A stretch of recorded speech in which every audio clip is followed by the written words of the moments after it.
We are back here on Girl Talk, and we have a new member of the WHHI family with us. We're growing. Emily Johnson is here. Yes, Growing. money matters, Yep. and it really does, doesn't it? You have a new show. Yep, we do. It's on. It's going to be 6:30 in the morning and 9:30 at night every day. I saw Following it. Girl Talk. Loved it. I Perfect. swear, I sat there and Thank said, you. "Oh, wonder who that is." And then I got engrossed in what you were saying, and I learned things, and it was awesome. Well, that's the goal. Is Yep. Providing educational information for Yeah. people in investments. It's investments. It's financial planning. It's economics. It's and I realize how exciting that sounds. Yeah. You know, and It's that certainly the first section of Barnes and Noble you go to every time. But it really, I wanted to take some of those topics, financial planning topics, economics topics, finance topics, and try to distill them down in a way that people can understand relate. Yeah, and you also do. try to apply to their life. What is your background? Well, let's see. I went to University of Texas, Hookham, and then I got an MBA from the University of South Carolina's International Business Program. Good one. Worked in investment banking for a couple years, and then switched over to the retail side, the private banking side, and moved down here about 5 years ago, and have my own company doing wealth management, financial advisory work. Where'd you grow up? I'm a nomad. I grew up all over the place. Actually, I was born in Maine, grew up mostly in Texas, and then worked up north when I was working in banking, and moved back down here. My family, though, has been here on the island for 15, 16 years, I guess. My folks have an urgent care here. Main Street Wow. Medical. Really? My dad. Forever. Yes. Small world. Shameless self-promotion. We love it. We're all about that. Really. Well, he promotes me, so I have to promote him. Absolutely. Well, talk to us a little bit about, we're on Girl Talk, about women and finances. Well, women in finance, the issues that women have with money and financial planning are really no different than what men have. In that we all have to save, we all have a future that we have to save for, goals that we want to save for, etc. Women are a little bit more challenged in their financial planning because, one, they earn less. Okay. Two, they tend to be caregivers and therefore out of the workforce, whether it's for their children or for their family, their parents at some point in time. They're usually the ones that come out of the workforce and therefore have less money saved up.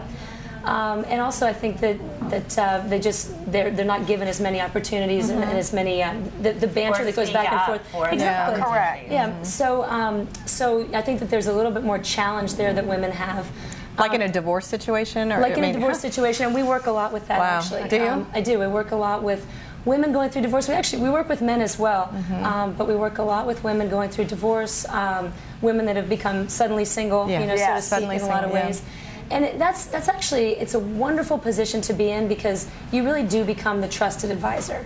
And the relationship that you build with your clients through that process is really second to none. Absolutely. Emily, if you had one bit of advice in today's economic climate for women, working women who manage our own money, what would you say, what would you advise us to do? Should we save? Should we spend? And if we're saving, where? What should we be doing? That's just practical. Or even come talk to you and just get a review of everything that we have and what should, Right. Well, every in situation is order. unique. Sure. And certainly saving is a positive. That's obviously something, saving, investing. But at the same time, you're going to spend. You only have one life to live, so just making sure that you're spending it on the things that I like that. Exactly. That you're going to get the most bang for your buck from. No pun intended or anything. No, that's good. But as far as the one thing, I would definitely say education. I'd say education, and then consistently just reviewing your plan. Because at least have a plan and then review it. I mean, I remember when I graduated from college, I had a 5-year plan. I worked for Enron. That didn't last too long. Okay. And so suddenly, exactly. So suddenly that 5-year plan was out the window. Yeah. So I certainly, while I'm a proponent of having a plan, recognize that it's always going to change. I never thought 10 years ago that I'd be here in Hilton Head, doing what I'm doing with the show that I have and really enjoying it. But that goes back to, you cannot judge what's going to happen in the future. So if you had, right now, let's just say, if you hadn't saved up 6 months of saving, would you recommend doing that, putting that into a savings account so that you have your nest egg if something should happen? Or do you think that you should take any extra money and put it into some sort of a longer term investment? Right. Or do you put it under your mattress? No, but I mean, or do you pay your credit cards off? Or do you mattress? And certainly over the last couple of years, we've had people that would really prefer to do that. I know. That's the cash concern is even king. about banks going under, and that kind of thing made people not want to put it in CDs, which is usually the safety net. So I guess a little of everything is sort of the most cogent advice that I could suggest, and that would be put some towards your 6-month expenses, some towards longer term spending, some towards paying down debt little by little.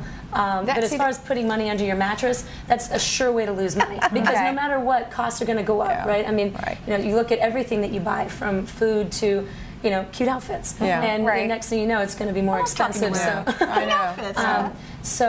Well, that was a question. If you have debt, can you save and have debt at the same time? You really need to. You do? Certainly, because you never know what's going to come along. And so if you're throwing every dollar you have at your credit card debt, and now credit card companies are lowering those limits. They are? So they are. So if you say have a $10,000 limit, and you have a $10,000 balance, you pay it down to $8,000, they're probably going to lower your limit depending on your credit, but it's happening a lot now across the board.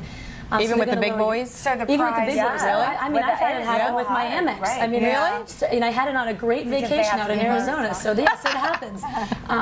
But that's what's killing the economy. Exactly. Yeah. So if you do that and you only put money towards credit cards and you don't have that savings, let's say somebody gets sick, or there's some, you have to throw extra money at a private school for your child. There's something along those lines. Your HVAC goes out. The roof, right? The inevitable, which always happens. The tires. You need to have that cash just to make sure that you can cover that. Let me ask you a question. I'm sorry. Okay. We might have the same one. Okay. I always think I don't need a financial planner because I don't have the assets or I don't really have a lot of money. Wrong idea? I personally think so. I mean, I think that everybody needs to seek out advice and find out what the opportunities are that are out there, because you spend your days dealing with design, you spend your days dealing with the show, but you really don't have the time to spend looking at what your options are and what's I'm best not a pro for you. in it. But the thing is, like, what I've learned is I don't have the financial resources to have a huge account either, but putting $10 out of every paycheck is going to amount to something. Yeah. And I've already seen it compound and compound because I've been doing it since I've been 21 years old. And forget about it. Now I have something, you know? Good for you. And you just set it and forget it. Yeah. You need to come back and be a panelist on the show. That would be a lot of fun because I it's think really you're fun. great. You've got great energy. Stay with us. We're going to be right back. There's more to come on Girl Talk. Sponsored by and filmed on location at J. Banks Design, the fresh and innovative retail destination. And by The Greenery, an employee-owned company with a growing tradition since 1973. And by Stoneworks, for tile, for backsplashes, for granite. And by Custom Audio Video, your technology specialist enhancing your home or business with the latest in audio and video electronics.